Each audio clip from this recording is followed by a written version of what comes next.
মাওলানা মুহাম্মদ ওয়া আলি সাইয়্যিদ মাওলানা। ইমাম গাজ্জালী রাহমাহুল্লাহ হুজ্জাতুল ইসলাম তিনি তিনার কিতাবের মধ্যে কোট করছেন, বর্ণনা করছেন, মুমিনের হৃদয়ের মাঝে 10 ধরনের আগাছা জন্মায়। কত ধরনের আগাছা? এই 10 ধরনের আগাছার মাঝে সবচাইতে ভয়ঙ্কর ক্রিটিক্যাল ক্ষতিকর আগাছা হচ্ছে হিংসা তথা হাসদ। হিংসা তথা হাসদ আমাদের আলোচ্য বিষয়। হিংসা এবং হাসদ নিয়ে আমরা কথা বলছি। হিংসার ক্ষতিসমূহ, হিংসার ক্ষতিসমূহ আমরা গত জুমা পর্যন্ত 6টি বিষয়ে কথা বলেছিলাম হিংসার বিষয়ে। আজকে কথা বলবো হিংসার ক্ষতি নিয়ে। 1 নাম্বার ক্ষতি, হিংসা হিংসুকের দিনকে বিনাশ করে দেয়। আমাদের দিন ধর্ম আছে না, এই দিন ধর্মকে হিংসা বিনাশ করে দেয়। জোরে বলেন না। যেমন করে আগাছা আপনার জমিনের ফসলকে বিনাশ করে দেয়, ঠিক তেমন করে একজন হিংসুকের হিংসা তার দিন ধর্মকে বিনাশ করে দেয়। হাদিসে মুবারাকায় জুবাইর ইবনে আওয়াম রাদিয়াল্লাহু আনহু হতে বর্ণিত, তিনি বলেন আল্লাহ রাসূল ইরশাদ করেছেন, তোমাদের আগেকার উম্মতের রূপ তোমাদের মধ্যে সংক্রমিত হয়েছে। আগের নবীদের উম্মতের মধ্যে যে রূপ ছিল, এই রূপগুলো তোমাদের মধ্যে সংক্রমিত হচ্ছে। সংক্রমণ বুঝতে আপনারা, সংক্রমণ তো কোভিডের কারণে আপনারা ভালো শিখতে পারছেন। কথা বলেন না, কোভিড-19 যে করোনা ভাইরাস, এই সংক্রমণ শব্দ আমাদেরকে বেশি পরিচয় করেছে, এটা কোভিড। বুঝলেন নাই? সংক্রমিত হবেন, নিরাপদ দূরত্ব বজায় রাখেন, মানে আপনাকে পেয়ে বসবে, আক্রান্ত হবেন। আল্লাহ রাসূল বলছেন পূর্ববর্তী উম্মতকে এমন কিছু রোগ সংক্রমণ করেছিল, ওই রোগগুলো তোমাদেরকেও সংক্রমিত করছে। আমার নবী বলেন ওই সংক্রমণ যেটা হচ্ছে, এটা হচ্ছে পরস্পর হিংসা বিদ্বেষ করা, একজন আরেকজনকে হিংসা বিদ্বেষ করা। এই রোগ আমাদের উম্মতে মুহাম্মাদের মধ্যে আছে না নাই? কথা বলেন, আছে না নাই? নবীজি বলছেন এটা পূর্ববর্তী নবীদের উম্মতের মধ্যে ছিল। আমার নবী বলেন এই রোগ তোমাদেরকে মন্ডন করে দিচ্ছে, তোমাদের দিন ধর্মকে মন্ডন করে দিচ্ছে। আমার নবী ব্যাখ্যা করতে গিয়ে আরো বলেন উম্মতেরা শুনবে, মন্ডন করে দেওয়া মানে মাথার চুল ছেটে ফেলা না, মাথার চুল কামিয়ে ফেলা না, বরং তোমাদের থেকে দিন ধর্মটাকে হিংসা মন্ডন করে শেষ করে দিচ্ছে। মাথার চুল যদি আপনি কামিয়ে ফেলেন, মন্ডন করে ফেলেন, মাথায় আর চুল থাকেনি। কথা বলেন, মাথায় চুল থাকে না? ঠিক তেমন করে হিংসা বিদ্বেষ আপনার দিন ধর্মকে আপনার থেকে পরিষ্কার করে দেয়। নাউযুবিল্লাহ বলেন। তাহলে হিংসা রাখা যাবে? কথা বলেন, হিংসা রাখা যাবে? 2 নম্বরে আসেন, হিংসা হিংসুকের আমলকে বরবাদ করে। এই সবাই আমার দিকে একটু খেয়াল করেন। আপনি একটা গুনাহ করেছেন, মিথ্যা কথা বলেছেন, গুনাহ হয়েছে না? কথা বলেন, কি হয়েছে? গুনাহ হয়েছে কিনা? এটা দূরে, আমার মুখের কাছে না, দূরে। আপনি একটা গুনাহ করেছেন, আপনার আমলনামা একটা গুনাহ লেখা হইল। কথাটা খেয়াল করতেছেন আপনারা? আপনি একটা নেক করেছেন, আপনার আমলনামা একটা নেকি লেখা হইল। কিন্তু হিংসাটা এমন যে আপনি যদি কাউকে হিংসা করেন, তার দ্বারা শুধু আপনার গুনাহ হচ্ছে এটা না, আপনার আগের যে আমল মূলধন আছে ওইগুলো শেষ করে দিচ্ছে। আমার কথা আবার আমি রিপিট করছি, আবার রিপিট করছি, খেয়াল করেন সবাই। আপনি এমনিতে একটা গুনাহ করেন, আপনার একটা গুনাহ হয়েছে, আর আপনি হিংসা করলেন, এটা কেমন করে? শুধু গুনাহ হয়েছে, অপরাধ হতো না, আপনার ভালো কর্ম নেতারও যেগুলো ছিল এগুলোকে পর্যন্ত এই হিংসা ধ্বংস করে দেয়। তাহলে হিংসা এত বড় ব্যাধি, আপনার অর্জিত আমলগুলো পর্যন্ত ধ্বংস করে দেয়। আসেন হাদিসে মুবারাকা শুনে আল্লাহ রাসূল বলেছেন ক্বালা ইয়াকুমুল হাসাদা ফাইন্নাল হাসাদা ইয়াকুমুল হাসানাত কামা তাকুলুন নারুল হাতাব হযরত আবু হুরায়রা থেকে বর্ণিত, তিনি বলেন হাবিবে কিবরিয়া সাল্লাল্লাহু আলাইহি সাল্লাম বলেছেন, এটা বন্ধ করে দিন। হাবিবে কিবরিয়া সাল্লাল্লাহু আলাইহি সাল্লাম বলেছেন, তোমরা যে হিংসা করো, হিংসা অবশ্যই তোমরা পরিহার করবে, কারণ আগুন যেভাবে কাঠকে জ্বালিয়ে শেষ করে দেয়, লাকড়ি আগুনের চুলার মধ্যে লাকড়ি দিয়ে দিলেন, বলেন তো দেখি কিছুক্ষণ পরে কি লাকড়ি আছে না শেষ? কথা কয় না, লাকড়ি আছে না গেছে? কি হয়ে গেছে? বলেন ছাই হয়ে গেছে। আমার নবী বলেন, ও আমার উম্মতেরা শুনো রে, হিংসা তো এমন এক ব্যাধি, যেই ব্যাধির কারণে লাকড়িকে যেমন আগুন জ্বালিয়ে শেষ করে দেয়, হিংসা তোমাদের নেক আমলগুলিকে তেমন করে শেষ করে দেয়। নাউযুবিল্লাহ বলেন। তাহলে আমি এমনি অন্য কোনো গুনাহ করবো, এটার হিসাব এক ধরনের, কিন্তু হিংসাটা আপনি কি চিন্তা করতে পারেন? কোনো বোঝেন নাই। একটা কথা আছে না, আমাদের কুমিল্লার আঞ্চলিক ভাষার মুরব্বীরা বা বোনেরা আগে বেশি বলতো, দাদি নারীরা বলে সুরেনেক হাতবার বা সুরেনেক সাতবার বর্মায় নামেক একবার। একটা কথা আছে আমাদের আঞ্চলিক কথা, সুরেনেক সাতবার বর্মায় নামেক একবার, মানে কি? সুরে আমার বাড়িতে 7 বার ফিরে করে আমার বাড়িতে আগুন জ্বললে যেন ধ্বংসনা হয়ে যায়। আল্লাহ আকবার বলবেন না? আগুন জ্বলছে মানে কি? পুরো ঘর শেষ হয়ে গেছে, কিছুই রাখি নাই, ঘর সহ শেষ, সব শেষ। সরে দিলে কি তা নিবে? হয়তো টাকা পয়সা নিবে, কথা বুঝেন নাই, এখন নাইলে মোবাইলটা নিবে, কিন্তু ঘরের মধ্যে যখন আগুন জ্বলবে কিছু আসলে সব শেষ। আপনি থাকলে আপনিও শেষ। এই হিংসাটা হচ্ছে ওটার মতো। হিংসা কিসের মতো? বলে ঘরের মধ্যে আগুন জ্বলে গেলে চতুর্দিক থেকে যদি আগুন জ্বলায় দেন, দিন শেষে আর কিছু পাওয়া যাবে? ঘরটাই থাকবে না, এখানে ঘরটাই কথা না, পরের দিন আসলে তো কিছুই পাবেন না, মনে করবেন হয়তো একটা ঘর ছিল, হয়তো একটা ঘর। হিংসা এবং যে আপনাকে সমূলে বিনাশ করে দিবে, শেষ করে দিবে, এই হিংসা থেকে বেঁচে থাকার দরকার আছে না নাই? কথা বল না, আছে না নাই? আসেন সামনের দিকে যাই। তৃতীয় নম্বরে, হিংসার তৃতীয় নাম্বার ক্ষতি, হিংসক থেকে ঈমান আস্তে আস্তে আলাদা হয়ে যায়। এতক্ষণ করলাম আমল, এতক্ষণ কি করছি? আমল শেষ হয়ে যায়। এবারে আসেন হিংসার কারণে আমার নবীজি বলেছেন, হিংসুক ব্যক্তি থেকে ধীরে ধীরে তার ঈমান দূর হয়ে যায়। আল্লাহ রাসূল হাদিসে মুবারাকে বলেন, ওয়ালা ইয়াজতামিআনে ফিল কলবি আবিদুল ঈমান ওয়াল হাসাদ। হাবিবে কিবরিয়া সাল্লাল্লাহু আলাইহি সাল্লাম সুনানে আন-নাসাঈ শরীফের 3109 নম্বর হাদিসে মুবারাকা হাদিস শরীফ কোট করা হয়েছে। হাবিবে কিবরিয়া বলেন, কোনদিনও এক কলবের মধ্যে হিংসা আর ঈমান একত্রিত হবে না। আল্লাহু আকবার বলবেন না? যেই কলবের ভিতরে ঈমান রয়েছে, ঈমান, ওই কলবে হিংসা থাকবে না। আর যে কলবের মধ্যে হিংসা আছে, ওই কলবে ঈমান থাকবে না। সুবহানাল্লাহ বলবেন না? আমার নবীজি বলেছেন, তাহলে বোঝা যায় এই হাদিসে মুবারাকা থেকে হিংসুক ব্যক্তি ঈমানদার না বেঈমান। কথা কয় না, কথা কয় না। কে বলছে? কে বলছে? নবী তো বলছে যে ঈমান আর হিংসা দুইটা কোনোদিন এক কলবে থাকতে পারে না। আছে না নাই সমাজে? এই বেদি, হিংসা নামক বেদি আমাদের কম না বেশি? কথা কয় না, কম না বেশি? আসেন সামনের দিকে যাই। চতুর্থ নাম্বার ক্ষতি, 3টা ক্ষতি জানলাম, ভালো করে খেয়াল করেন। 1 নাম্বার ক্ষতি কি? দিন ধর্মকে বিনাশ করে দিবে হিংসা। 2 নাম্বার ক্ষতি কি? হিংসা হিংসুকের আমলকে বরবাদ করে দিবে। 3 নাম্বার ক্ষতি কি? 3 নাম্বার ক্ষতি হচ্ছে হিংসুক থেকে ঈমান আস্তে আস্তে দূর হয়ে যাবে। 4র্থ নাম্বার ক্ষতি হচ্ছে হিংসার কারণে তার থেকে আবার আল্লাহ কল্যাণকে উঠিয়ে নেবেন। নাউযুবিল্লাহ বলেন। হাদিসে মুবারাকার মধ্যে রয়েছে, মাজমাউল ফাওয়ায়েদের হাদিস, আল্লাহ রাসূল বলেছেন, লা ইয়াজালুন নাসু বিখাইরিন মা লাম ইয়াতাহাসাদু। আল্লাহ রাসূল সাল্লাল্লাহু আলাইহি সাল্লাম বলেছেন, মানুষ ততক্ষণ পর্যন্ত কল্যাণের মধ্যে থাকে যতক্ষণ পর্যন্ত পরস্পর হিংসা না করবে। তাহলে যে ব্যক্তি, আপনি যদি হিংসা করেন, বুঝবেন আপনার অকল্যাণ আপনাকে পেয়ে বসছে। হিংসার কয়টা ক্ষতি জানলাম?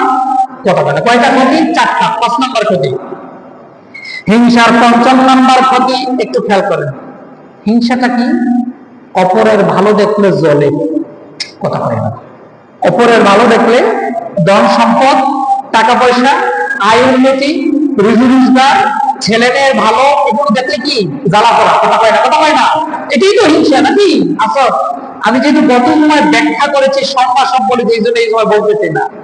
হিংসা মানে কি? অপরের কল্যাণ ভালো, মঙ্গলজনক কিছু দেখলে জ্বালা পড়া শুরু হয়, হিংসা। এই হিংসাটা যে ব্যক্তি করবে, একটু চিন্তা করেন, বলেন তো দেখি ওই ব্যক্তিকে, যে ব্যক্তির কল্যাণ এসেছে, আল্লাহ তাকে ধন সম্পদ দিয়েছে, দিয়েছে কে? কথা বলে, কে দিয়েছে? তাকে নেক সন্তান দিয়েছে, কে দিয়েছে? কথা কয় না। টাকা উপার্জনের রাস্তাঘাট প্রসারিত, কে দিয়েছে? তার ব্যবসায় উন্নতি হচ্ছে, কে দিয়েছে? কথা বলে, কে দিয়েছে? হিংসুক ব্যক্তি কেমন জানি আল্লাহর উপর অসন্তুষ্ট। জোরে জোরে নাউজুবিল্লাহ বলেন। কারণ আল্লাহ যে দিচ্ছেন, আল্লাহ যে দেয় বান্দাকে, এই বান্দাকে যে আল্লাহ দিল, এই দেওয়াটা নিয়ে তার অসন্তুষ্টি, আল্লাহ কেন দিল? তাহলে আল্লাহর বিরুদ্ধে তারা দিল। কত বড় প্রত্যেকজন হিংসুক চিন্তা করতে পারে। কোন ক্যাটাগরির নিকৃষ্ট ব্যক্তি চিন্তা ভাবনা, যার আল্লাহকে নিয়ে হিংসুক। একজন হিংসুক ব্যক্তি হচ্ছে ওই ব্যক্তি যার তার রবের ব্যাপারে অসন্তুষ্ট, আল্লাহর উপর সন্তুষ্ট না। অথচ যদি আপনি এই কথা না বলেন যে রাদিতু বিল্লাহি রাব্বা, এই কথা যদি আপনি না মানেন, আপনি কি ঈমানদার? এই কথাটা আপনি ঈমানদার না, আপনি ঈমানদার হতে পারেন না। বাবা যান, আমরা 5টা বিষয় জানলাম। 6ষ্ঠ নাম্বার ক্ষতি, হিংসুকের গোটা জিন্দেগি অশান্তিময়, ঘুমাইয়া শান্তি নাই। পাশের বাড়ির চাচাতো ভাইয়ের 3তলা বিল্ডিং, ঘুমাইলেও শান্তি নেই, গালা পড়া আছে না নাই? কথা বল না, আছে না নাই? সজাগ থাকলেও তার শান্তি নাই, ঘুমাইলেও শান্তি নাই, খাইলে শান্তি নাই, দাঁড়াইলে শান্তি নাই, হাঁটলে শান্তি নাই, বিবির কাছে গেলে শান্তি নাই, ছেলে মেয়ের কাছে গেলে শান্তি নাই, সারাক্ষণ শুধু গালাম। হিংসুক এটা সার্বক্ষণিক এমন একটা মস্তিষ্ক নিয়ে ঘুরে, যে সার্বক্ষণিক এটা অশান্তির মধ্যে থাকে। তাহলে হিংসার 6টা অপকারিতা, 6টা ক্ষতি আমরা জানলাম। তার মধ্যে 6ষ্ঠ নাম্বার হচ্ছে কি? সার্বক্ষণিক অশান্তির মধ্যে থাকে।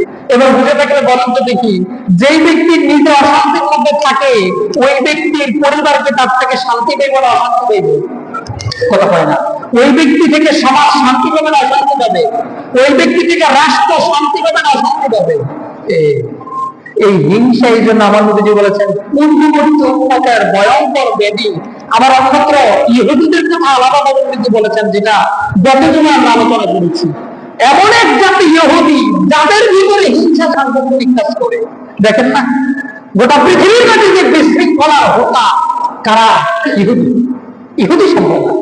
আল্লাহু আকবার কাবীরা। 8ম নাম্বার আলোচনা, 7 নাম্বারের উপরে 6টা কথা বলেছি। 7ম নাম্বার হিংসার ক্ষতি, এটার উপরে 6টা কথা বলেছি, 6টা টপিকস। এবার 7ম নাম্বার হিংসার বিষয়ে আলোচনা। 8ম নাম্বার, সেটা হচ্ছে হিংসুকের হিংসা থেকে বাঁচার উপায়। শুধু হিংসার কথাই বললাম, বাঁচার উপায় না বললে কাজও বলি। বাঁচার উপায় জানতে হবে কিনা, কথা কেন না? বাঁচার উপায়, 1 নাম্বার উপায় সূরা ফালাক পড়া। কুল আউযু বিরাব্বিল ফালাক পারি না আমরা? কথা বল না, পারি কিনা? সূরা ফালাক এবং সূরা নাস পড়ে দেওয়া, সূরা ফালাক এবং সূরা নাসকে অনুধাবন করা, সূরা ফালাক এবং সূরা নাসের আমল সকাল সন্ধ্যায় করা। এই ব্যাপারে হাদিসে মুবারাকা থেকে কোরআন সুন্নাহর ফয়সালা আমরা পেয়ে থাকি। 2, জারফুক করা। অনেকেই আছেন এটা শুনলে একটু চমকে উঠবেন, কি রে হুজুরের জারফুক আসেনি? অনেকে এটা নিয়ে বিভিন্ন কথা আছে না নাই, সমাজে বিশৃঙ্খলা আছে না নাই, বিভ্রান্তি, এই ব্যাপারে বিভ্রান্তি আছে না নাই? হ্যাঁ, যদি কেউ তন্ত্র মন্ত্র বলে জারফুক করে, এটা নিঃসন্দেহে হারাম, কুফরি। কিন্তু আল্লাহ রাসূল, আমি যে এখন আপনাদেরকে যে কথাগুলো বলবো, সুনানে তিরমিজি, বুখারী, সহিহ মুসলিম, এই 3টা কিতাব থেকে বলবো। এই 3টা কিতাবের আলোচনাটা কি মুসলমানদের আমলের আলোচনা কিনা? কথা বল না। এই 3টা কিতাব কি মুসলিম বিশেষজ্ঞগণ গোটা পৃথিবীর মধ্যে 1500 বছর ধরে গ্রহণযোগ্য কিনা? গ্রহণযোগ্য। আল্লাহু আকবার কাবীরা বলেন না। ওজন আসেন সামনের দিকে, যে যার পড়া উদাহরণ নম্বর 1, হযরত আবু সাঈদ রাদিয়াল্লাহু আনহু বর্ণিত, তিনি বলেন আল্লাহ রাসূল সাল্লাল্লাহু আলাইহি সাল্লামের কাছে হযরত জিবরাইল আলাইহিস সালাতু ওয়াস সালাম আসলেন। আয়েশা বলেন, ইয়া মুহাম্মাদু ইশতাকাইতা, এ মুহাম্মদ সাল্লাল্লাহু আলাইহি সাল্লাম, আপনি কি অসুস্থ? সুবহানাল্লাহ। আসছে কার কাছে? সরওয়ারে কায়নাত, হাবিবে কিবরিয়া, যিনি বেমিসাল নবী। সুবহানাল্লাহ বলবেন না? আল্লাহর সৃষ্টির প্রধান আকর্ষণ হযরত মুহাম্মদ সাল্লাল্লাহু আলাইহি ওয়াসাল্লামের দরবারে আয়েশা রাইসুল মালায়েকা জিবরাইল আলাইহিস সালাম জিজ্ঞেস করছেন, ইয়া মুহাম্মদ, ইয়া মুহাম্মদ, ইশতাকাইতা, ও মুহাম্মদ সাল্লাল্লাহু, আপনি কি অসুস্থ? ক্বালা নাম, আল্লাহ রাসূল বলেন, হ্যাঁ আমি অসুস্থ। তখন জিবরিল বলল, ক্বালা বিসমিল্লাহি বিসমিল্লাহি আরকিকা ইন কুল্লি শাইইন ইউযিকা, ইয়া রাসূলুল্লাহ, আমি আপনাকে আল্লাহর নামে জাফর করছি, দিচ্ছি, এটা যে সমস্ত কষ্টদায়ক জিনিস আল্লাহ তাআলার নামের উসিলায় যেন আল্লাহ আপনাকে মাফ করে দেয়। সুবহানাল্লাহ। সমস্ত কষ্টদায়ক বস্তু থেকে যেন আল্লাহ আপনাকে হেফাজত করেন। কাকে ফু দিচ্ছে? কথা বলে না। রহমতুল্লাহ আলাইহিকে ফু দিচ্ছে। কে দিচ্ছে? হযরত জিবরাইল। আচ্ছা বলেন তো, জিবরাইল কি নিজের পক্ষ থেকে আসে না আল্লাহর পক্ষ থেকে আসে? সুবহানাল্লাহ। কার পক্ষ থেকে আসে? উম্মতের জন্য শিক্ষা। আল্লাহু আকবার কবিরা বলেন, হাবিবে কিবরিয়া নবীকে ফু দিচ্ছেন হযরত জিবরাইল। কি দোয়া? আপনারা এই দোয়া শিখতে পারেন। সুনানে তিরমিজি শরীফ 972 নম্বর হাদিস আমি আপনাদেরকে কোট করছি।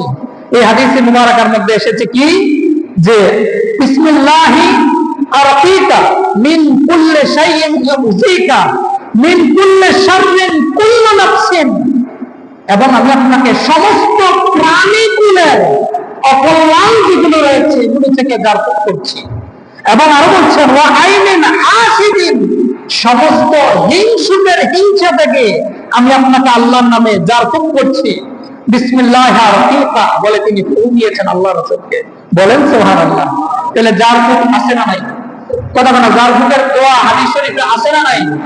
হিংসা যদি আপনাকে কেউ করে, তার দ্বারা আপনি অসুস্থ হয়ে যাবেন হিংসা করলে। আরো হাদিস থেকে শুনবো, সামনে দিকে আছেন। উদাহরণ নাম্বার 2, হযরত আব্দুল্লাহ ইবনে আব্বাস রাদিয়াল্লাহু আনহু বর্ণিত, তিনি বলেন, ক্বালা কানা নবী সাল্লাল্লাহু আলাইহি ওয়াসাল্লাম ইয়াজুল হাসান ওয়াল হুসাইনা, আল্লাহ রাসূল সাল্লাল্লাহু আলাইহি ওয়াসাল্লাম ইমামে হাসান ইমামে হুসাইন দুই নাতিকে জারফত করতেন। সুবহানাল্লাহ। কি করতেন? কি করতেন? যা কি কি বলে জারফত করতেন? দোয়াটা শিখে যান আজকে। যদি মুখস্থ করতে না পারেন, রেকর্ড হচ্ছে, অনলাইনে যাবে, সেখান থেকে শিখে নেবেন। দোয়া কি? ওয়াকুল, আল্লাহ রাসূল বলেছেন, ইন্না আবাকুমা কানা ইউযু বিহা ইসমাঈল ওয়া ইসহাক, নিশ্চয়ই তোমাদের পিতা হযরত ইব্রাহিম আলাইহিস সালাম হযরত ইসমাঈল এবং হযরত ইসহাক দুই সন্তানকে ইব্রাহিম আলাইহিস সালাম এই দোয়া পড়ে ফু দিতেন। সুবহানাল্লাহ। তাহলে আজকে যে দোয়াটা আমরা শিখব, যেই দোয়াটা সহিহ বুখারীর মধ্যে এসেছে 3371 নম্বর হাদিসের মধ্যে, সেই দোয়াটার ইতিহাস 5,500 বছর। সুবহানাল্লাহ। কত কত কত 5,500 বছর আগে ইব্রাহিম খলিলুল্লাহ তিনার দুই সন্তান ইসমাঈল জবিউল্লাহ এবং হযরত ইসহাককে এই দোয়া পড়ে ফু দিতেন। বলেন সুবহানাল্লাহ।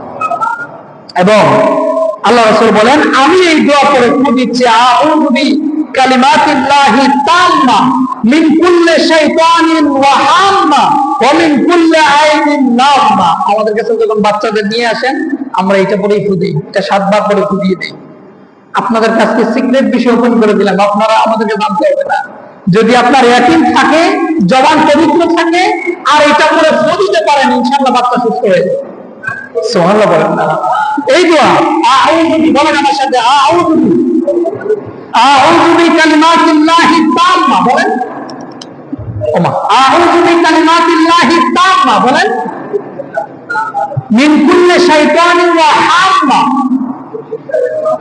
ওয়া মিন কুল্লি আইনিন ওয়া লাম্মা। এই দোয়া পড়ে বাচ্চাদেরকে ফু দিয়েছেন আমাদের প্রিয় নবীজি। কাকে দিয়েছেন? হযরত হাসান হযরত হুসাইনকে। এবং আমাদের রেফারেন্স দিচ্ছেন, আমি শুধু দিচ্ছি এটা না, ইব্রাহিম আলাইহিস সালাম 5,500 বছর আগে তিনার সন্তান ইসমাঈলকে এবং ইসহাককে এই দোয়া পড়ে ফু দিয়েছে। সুবহানাল্লাহ। সেই বুখারীর হাদিস শুনলাম। তাহলে জারফত আছে না নাই? সুদোয়া আছে না নাই? বাচ্চাদের প্রতি নজর বেশি লাগে, এই জন্য বাচ্চাদেরকে ফু দেওয়ার দরকার আছে না নাই? আমার নবী বলেছেন আন-নাযরু হাক্কুন, নজর সত্য। কেমন সত্য জানো আমার উম্মতেরা? শোনো, নজর উটকে হান্ডি পর্যন্ত পৌঁছায় আর মানুষকে তার পালন পর্যন্ত পৌঁছায় দেয়। কিরকম? কেমন? বলে যখন কোন উটের উপরে কোন মানুষের নজর লাগে তখন উটের অবস্থা এতটা মুমূর্ষু হয়, উটের মালিক আর এটাকে জীবিত রাখে না, জবাই করে হান্ডিতে নিয়ে নেয়, মানে রান্না করে খেয়ে ফেলে। কথা বুঝতেছেন?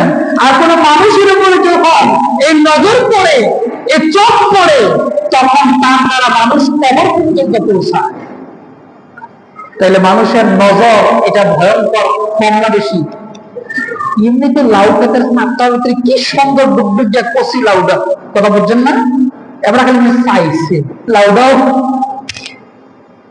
50 কদম গেছে আর কি, লাউ তো পড়ে গেছে গেল শেষ। কথা না আছে না নাই? খালি কইছে লাউডাও শেষ, আছে না নাই? নাই নাই। দানের জন্য অনেক সুন্দর, এই ফসল অনেক ভালো হয়েছে, যে আরে বাপ এবার দান হয়েছে, গেছে একটু আগে দান শেষ। কথা না আছে না নাই? আছে না নাই? এখন তো একটু কনফিউজ লাগতেছে, আছে না নাই? হাদিস যদি শোনাই বুখারী থেকে, সুবহানাল্লাহ ভাই না একটু জোরে সুবহানাল্লাহ বলেন না। আপনারা ভয় পাচ্ছেন নাকি? প্রত্যেকটা কথা আমার দায়িত্বের সাথে, জিম্মাদারিতার সাথে বলছে এখানে। আসেন হাদিসে মুবারাকা থেকে শুনেন কুদৃষ্টির প্রভাব, হিংসুকের প্রভাব কেমন আল্লাহ রাসূল সাল্লাল্লাহু আলাইহি সাল্লাম থেকে হাদিসে মুবারাকা শুনবো। আল্লাহ রাসূল সাল্লাল্লাহু আলাইহি ওয়াসাল্লাম বলেছেন, বিশেষ করে কুদৃষ্টির এবং চোখের ভয়ঙ্কর কি প্রভাব রয়েছে ব্যাপারে হযরত জাবির ইবনে আব্দুল্লাহ রাদিয়াল্লাহু আনহু বর্ণিত, তিনি বলেন রাসূল পাক সাল্লাল্লাহু আলাইহি সাল্লাম হাজাম পরিবারকে সাপের ছোবলের আঘাতপ্রাপ্ত রোগীদেরকে যার ফুক করার ব্যাপারে অনুমতি দেন এবং আসমা বিনতে উমাইস, হযরত জাফর রাদিয়াল্লাহু আনহুর স্ত্রী, নবীজির চাচাতো ভাই জাফর, যিনি মুতার যুদ্ধে শহীদ হয়েছিলেন, বুঝেন নাই? হযরত জাফর রাদিয়াল্লাহু আনহুর স্ত্রী হযরত আসমা বিনতে উমাইস রাদিয়াল্লাহু আনহাকে জিজ্ঞাসা করলেন, জাফরের সন্তানগুলোকে কি তুমি খানা খাওয়াও না? এত শুকনা কেন বাচ্চাগুলো? রুগী রুগী দেখা যাচ্ছে, কি ব্যাপার, বাচ্চাগুলোর এই অবস্থা কেন? তখন হযরত উমাইস রাদিয়াল্লাহু আনহু বলছেন যে ইয়া রাসূলুল্লাহ, আমার বাচ্চাগুলোর উপরে মানুষের নজর খুব বেশি বেশি পড়ে, এই জন্য এগুলো বারবার শুকায়া যায়, অসুস্থ হয়ে যায়। আল্লাহু আকবার বলবেন না? জোরে জোরে আল্লাহু আকবার বলেন। হাদিসটি সহিহ মুসলিম শরীফের 5619তম হাদিস। তাহলে মানুষের উপর, বিশেষ করে বাচ্চাদের উপরে কুদৃষ্টির প্রভাব আছে না নাই? আছে না নাই? এই জন্য আমরা বিশেষ করে বারবার বলি যে বাচ্চাদেরকে মানুষের সামনে গোসল করাবেন না, বাচ্চাদেরকে মানুষের সামনে গোসল করাবেন না, খুব সুন্দর করে পরিপাটি করে মানুষের সামনে বাচ্চাদের প্রেজেন্টেশন করবেন না। স্কুলে যাওয়ার সময় বাচ্চাদেরকে যখন পাঠাবেন, নিয়ে যাবেন, তখন বাচ্চার শরীরে সূরা ইখলাস, সূরা ফালাক, সূরা নাস, এই তিনটি সূরা তিনবার করে পড়ে ফু দেন, তারপরে দোয়া পড়েন বের হওয়ার সময়, বিসমিল্লাহি তাওয়াক্কালতু আলাল্লাহ ওয়ালা হাওলা ওয়ালা কুওয়াতা ইল্লা বিল্লাহ। এই দোয়া পড়ে বাচ্চার গায়ে ফু দেন, নিজের গায়ে ফু দেন, তারপরে স্কুলে রওনা দেন। আল্লাহ তাআলা আপনার বাচ্চাকে সমস্ত অনিষ্ট থেকে হেফাজত করবে, বলেন আমিন। আসেন সামনের দিকে, একটা আশ্চর্যময় ঘটনা আমরা শ্রবণ করি এই চোখ নিয়ে, হিংসুকের চোখ নিয়ে। হিংসুকের চোখ কতটা ভয়ঙ্কর। অনেক ফরেজগার মানুষ আছে, নামাজি ফরেজগার মানুষ আছে, কিন্তু তার চোখ লাগে, আছে না নাই? এটা চোখ লাগাটা এটা দূষণীয় কোনো কাজ না, কিন্তু ইচ্ছা করে যদি, হিংসা করে যদি চোখ লাগায়, এটা দূষণীয়। কোন মানুষের এমন হতে পারে, এটা তার কন্ট্রোলে নাই, তার চোখের একটা ভয়ঙ্কর পাওয়ার আছে, চোখ দিয়ে তাকায় শুধু বলছে আমি তো ক্ষেতের লেলের গাছ খুব সুন্দর কাটতে পারে, এই আঙ্গুল করে বলছে, আছে না নাই? কথা বল না, আছে না নাই? আরে বাবু, তোমার ছেলে মাশাআল্লাহ অনেক সুন্দর, সুতাম দেহের দিকে, একটু পরে জ্বর চলে আসছে, আছে না নাই? এরকম যার এরকম সমস্যা আছে আপনি তো জানেন, সুতরাং আপনি এই সমস্ত ব্যাপারে সতর্ক থাকবেন। এক, দুই, এবার হাদিসটা শুনি আমরা। আমরা যে হাদিসটা এখন শুনবো, এই হাদিসে মুবারাকা সুনান ইবনে মাজাহ 3509 নম্বর হাদিস। এই হাদিসে মুবারাকার মধ্যে এসেছে, বর্ণনাকারী হচ্ছেন আবু উমামা বিন হুনাইব রাদিয়াল্লাহু আনহু। তিনি তার থেকে বর্ণিত, তিনি বলেন আমির বিন রাবিয়া রাদিয়াল্লাহু আনহু, তিনি সাহুল বিন হুনাইব আমার নবীর একজন সাহাবী সাহল বিন হুনাইব দেখতে খুব চমৎকার ছিলেন, অনেক সৌন্দর্যের অধিকারী ছিলেন। আসেন এমন কথা বলে আসে না, এরকম পুরুষ মানুষ দেখতে খুব চমৎকার আছে না, কথা বলে আসে না, আছে। হযরত সাহল বিন হুনাইব নাম মনে থাকবে, সুন্দর চেহারা অধিকারী ছিলেন, সুন্দর বডির অধিকারী ছিলেন। তিনাকে দেখেছেন আমির বিন রাবিয়া, তিনি দেখে যাচ্ছিলেন, যখন দেখতে পেলেন তিনি গোসল করতেছেন। কে গোসল করতেছেন? সাহল বিন হুনাইব, তিনি গোসল করতেছেন। আর তার পাশ দিয়ে হেঁটে হেঁটে যাচ্ছিলেন হযরত আমির বিন রাবিয়া রাদিয়াল্লাহু আনহু সাহাবী। যাওয়ার সময় দেখলেন যে সাহল বিন হুনাইব গোসল করতেছে, দেখে বললেন, বাহ, তুমি কত সুন্দর পুরুষ, তোমার মতো এত সৌন্দর্য অন্তর্মহলের কোন নারীও নাই। এই কথা বলছে, চলে গেছে। কিছুক্ষণের মধ্যেই হযরত সাহল বিন হুনাইব রাদিয়াল্লাহু আনহু এত পরিমাণে জ্বর আসছে, কিছুক্ষণের মধ্যে এত পরিমাণে জ্বর চলে আসছে, তিনি বেহুশ হয়ে গিয়েছেন, সেন্সলেস হয়ে গেছে। অন্য সাহাবীরা তাড়াতাড়ি দৌড়াদৌড়ি করে সরওয়ারে কায়নাতের দরবারে, সুবহানাল্লাহ বলেন না, দয়ালুর দরবার, ইয়া রাসূলুল্লাহ এই অবস্থা। বলতেছে কি ব্যাপার, তোমরা এই ব্যাপারে কাউকে সন্দেহ করো, তার প্রতি কোনো নজর টজর এরকম? কই হে ইয়া রাসূল, কিছুক্ষণ আগে আমির বিন রাবিয়া তার পাশ দিয়ে গেছিল। আল্লাহু আকবার বলবেন না, কিছুক্ষণ আগে গিয়েছিলেন। আমার নবী বলেন তাকে ধরে নিয়ে আসে, এই ঔষধ নেন, ঔষধ, চোখ যদি লাগে এটার ঔষধ কি, মেডিসিন কি নেন হাদিস থেকে। হাদিসটি আমি আবারও বলছি, সুনান ইবনে মাজার হাদিস 3509। অনেকের হাতে অ্যান্ড্রয়েড মোবাইল আছে, অ্যাপসে ওইখানে দেখতে পারেন, হাদিস এটা হুবহু মিলবে। সেখানে আছে আল্লাহ রাসূল সাল্লাল্লাহু আলাইহি ওয়াসাল্লাম বলেন তাকে ধরে নিয়ে আসে। আনা হইল, আনার পর আমার বলেন, তোমরা এমন কেন করছো বলো তো? এক মুসলমান ভাইকে আরেক মুসলমান ভাই চোখ দিয়ে বুঝি মেরে ফেলতে চাও? এটা তোমরা করবা না। কারো ভালো আর কল্যাণ দেখলে, ভালো কিছু দেখলে, তখন তুমি তার জন্য বারাকার দোয়া করো, বলেন সুবহানাল্লাহ। তাহলে কারো ভালো, উন্নতি, সুন্দর চেহারা এগুলো দেখলে কি বলতে হবে? মাশাআল্লাহ, বারাকাল্লাহ, এগুলো বলতে হবে। কথা বুঝছেন আপনারা? এই শেষ, এই উরিদ বাবুলি কিন্তু এইটা ক্ষতি করে ফেললেন। এটা করেন কি বলতে হবে? মাশাআল্লাহ, বারাকাল্লাহ, বারাকাল্লাহ, এটা বলতে হবে। এটা বলার পরে এবার আমার নবী মেডিসিন দিচ্ছেন, ওষুধটা কি বলেন? এই আমির বিন রাবিয়া, এই তোমাকে পানি দিচ্ছি, ওযু করে আসো। দুই হাত ধৌত করলেন, মুখমণ্ডল ধৌত করলেন, দুই পা ধৌত করলেন। আমার নবী বলেন একটু ওইদিকে আড়ালে যাইয়া তোমার লজ্জাস্থানটা ধুয়ে আসো। কি করলেন? ওযু করাইলেন, আবার লজ্জাস্থান ধোয়াইলেন। এবার গটির মধ্যে যে বাকি পানিটা রয়ে গেছে, কথা খেয়াল করতেছেন আপনারা? ওই গটির মধ্যে যে বাকি পানিটা রয়ে গেছে, আমার নবী বললেন এই বাকি পানিটা সাহল বিন হুনাইবের শরীরে ঢেলে দাও। সুবহানাল্লাহ বলেন না। এই এই এই তদবির যখন করলেন, দেখে গেল সাহল বিন হুনাইব রাদিয়াল্লাহু আনহু ধীরে ধীরে সুস্থ হয়ে গেছে। সুবহানাল্লাহ বলবেন না, আল্লাহু আকবার বলেন না। তাইলে এই হিংসার কুদৃষ্টি কতটুকু ভয়ঙ্কর! আল্লাহু আকবার কবীর। আল্লাহ তাআলা আমাদেরকে হেফাজত করুন, বলেন আমিন, জোরে বলেন আমিন। আরেকটি হাদিসে মুবারাকা আমরা শুনি, সহিহ মুসলিম শরীফের হাদিস, হিংসুকের কুদৃষ্টি থেকে বাঁচার জন্য জারকুব। হযরত আয়েশা রাদিয়াল্লাহু আনহা থেকে বর্ণিত, তিনি বলেন, ক্বালাত কানা রাসূলুল্লাহ সাল্লাল্লাহু আলাইহি ওয়াসাল্লাম ইয়ামুরুনি, আল্লাহ রাসূল আমাদেরকে আদেশ করতেন কিসের ব্যাপারে জানো? বলে চোখ লাগার ব্যাপারে আল্লাহ রাসূল আমাদেরকে আদেশ করেছেন যে হিংসুকের চোখ থেকে বাঁচার জন্য তোমরা একজন আরেকজনকে জারকুব করো, বলেন সুবহানাল্লাহ। সহিহ মুসলিম শরীফ হাদিস। আমরা এখানে কয়েকটি আমল আজকে বাড়িতে নিয়ে যাব। তার মধ্যে অন্যতম হচ্ছে ঘর থেকে বের হওয়ার দোয়া। ঘর থেকে বের হওয়ার দোয়া, এই দোয়াটা কোথায় পাবেন? সহিহ তিরমিজি শরীফের 3426 নম্বর হাদিসে মুবারাকা। সেখানে আল্লাহ রাসূল সাল্লাল্লাহু আলাইহি ওয়াসাল্লাম বলেছেন ঘর থেকে বের হওয়ার দোয়া, বিসমিল্লাহি তাওয়াক্কালতু আলাল্লাহ, বলেন বিসমিল্লাহি তাওয়াক্কালতু আলাল্লাহ ওয়ালা হাওলা ওয়ালা কুওয়াতা ইল্লা বিল্লাহ। আমার নবী বলেন এই দোয়া যখন কেউ পড়বে, ইউকালু লাহু কুফিকা ওয়া উমবিকা ওয়া তানাহা আনহু শাইতান। আমার নবীজি বলেন এই দোয়ার কারণে ওই ব্যক্তিকে আমার আল্লাহ তাআলা, ওই ব্যক্তির জন্য আমার আল্লাহই যথেষ্ট হবে। এক নম্বরে আল্লাহ তার জন্য যথেষ্ট হবে। দুই নম্বরে সমস্ত ধরনের অনিষ্ট থেকে আল্লাহ তাকে হেফাজত করবে। সুবহানাল্লাহ বলেন। এবং শয়তানি থেকে আল্লাহ তাকে হেফাজত করবে।